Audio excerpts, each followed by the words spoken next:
Hello बच्चों, let us see the question. So this is an assertion reason type question जिसमें हमको दो statement दिए हैं। तो हमको यहाँ पे पहचानना है कि दोनों स्टेटमेंट करेक्ट है या नहीं है, और जो रीजन यानी कि जो स्टेटमेंट 2 है वो स्टेटमेंट उनको करेक्टली एक्सप्लेन करता है नहीं करता है, और उसके अकॉर्डिंग हम यहाँ पे 5 ऑप्शन में से A B C and D में से डी ई एन में से जो है हम यहाँ पे ऑप्शन को चूज करेंगे। स्टेटमेंट में दिया गया है the ionisation constant of weak diprotic acid are in order of Ka1 is greater than Ka2, यानी कि जो पहला एसिड डिसोसिएशन कांस्टेंट है वो सेकंड एसिड डिसोसिएशन कांस्टेंट से ग्रेटर होता है। और स्टेटमेंट 2 में दिया गया है कि removal of H plus ion from anion is difficult as compare to neutral atom. भाई इसका एक्सप्लेनेशन देखते हैं।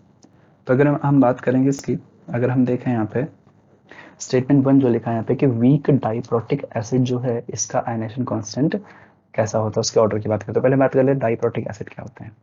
ठीक है, तो डाइप्रोटिक एसिड क्या होते हैं? ऐसे एसिड्स जो क्या होते हैं, जो हमको दो प्रोटॉन्स देते हैं, which gives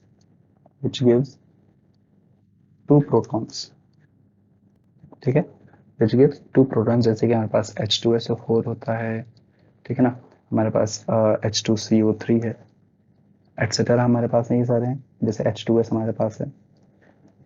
ओके, अब अगर बात करते हैं पे जो वीक डाइप्रोटिक एसिड्स होंगे उसमें कौन आता है? तो वीक डाइप्रोटिक एसिड की अगर हम बात करें तो इसमें हमारा एक सबसे बढ़िया जो एग्जांपल है वो है H2CO3। ठीक, तो क्वेश्चन में कहा गया अगर हम इसका आयनाइजेशन करें, यहाँ पे इसका अगर आयनाइजेशन करते हैं तो आयनाइज होने पर क्या होगा? सबसे पहले बार जो आयनाइजेशन इसमें होगा, पहले एक H प्लस आयन हमको मिलेगा, देन यहाँ पे हो जाएगा HCO3 नेगेटिव हाइड्रोजन कार्बोनेट, या जो है हाँ हाइड्रोजन कार्बोनेट आयन मिलेगा, यहाँ पे साथ में एक प्रोटॉन मिलेगा। यहाँ पे हम मान लेते हैं इसका जो एसिड डिसोसिएशन कांस्टेंट है वो Ka1 है।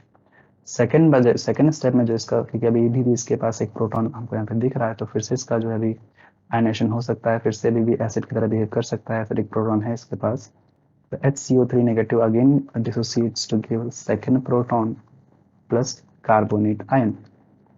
इसका हम एसिड डिसोसिएशन कांस्टेंट बोल देंगे Ka2 है। तो क्वेश्चन जो स्टेटमेंट 1 है उसमें क्या कह रहा है कि जो Ka1 है ये ग्रेटर देन होगा Ka2 के। ठीक है, तो ये हमारा एकदम बिल्कुल करेक्ट स्टेटमेंट है। ये जो स्टेटमेंट 1 है बिल्कुल ही करेक्ट है। अब इसका रीजन की बात करते हैं यहाँ पे कि इसका रीजन क्या होता है, कि आखिर ऐसा क्यों होता है कि फर्स्ट डिसोसिएशन कांस्टेंट हमारा सेकंड वाले से ग्रेटर होता है। तो इसके रीजन की हम बात ये करते हैं कि इसका रीजन सिंपल सा है। हम यहाँ पे दो रीजन बोल सकते हैं। जो पहला रीजन होगा क्या, ये जो कॉन्जुगेट, ये जो एसिड है हमारा, ये वीक एसिड है, और इसका ये कॉन्जुगेट बेस, ये क्या है? Conjugate base. ठीक है, तो जो कॉन्जुगेट बेस है हमारा, conjugate base is more stable। conjugate base कहते हैं conjugate base is more stable। पहला रीजन तो ये हो जाता है, एंड दूसरा रीजन ये हो जाता है कि it is difficult to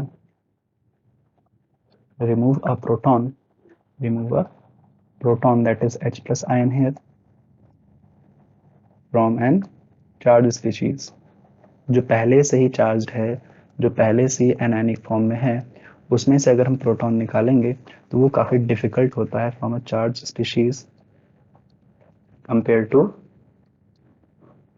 a neutral species,